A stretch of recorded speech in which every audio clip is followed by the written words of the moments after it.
New tokenomics, tokenomics 2.0. This was released in May and it was already voted on. I do not think that it has officially been implemented. I was asking in the Discord, is it implemented? And all they said was soon, or stay tuned, I think is actually what it was. Stay tuned. My main gripe in the last video, spoiler alert if you were to go watch that, is that they now have a max supply of 750 million cake tokens.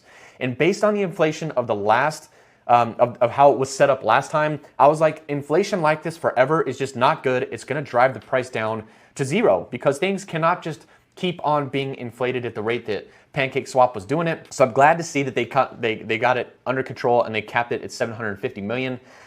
They go through the logic here later on in this. They do have incentives for an even smaller circulating supply. So this is just a rundown on DeFi in general. There's 153 billion in the DeFi space that's locked up. And as far as the Binance goes, it looks like they are having new wallets jumping onto all the time. And I'm one of these people. I got a Binance wallet, but I had to use metamask before, so I'm not sure if it's counting that as like two. I'm always kind of unsure about how they're counting these wallets, but it looks like we're seeing an uptick there. At the same time, Pancakeswap had a consistent highest user engagement of any DEX. It looks like total value locked is improving. You obviously had this huge spike earlier this year, and then it's looking good. In a nutshell, I thought this was great. This is a pretty good summary. So this is version 1. This is what I reviewed. There was no cap on the supply. I hated that. That was the main reason why I said I was passing on it in the past.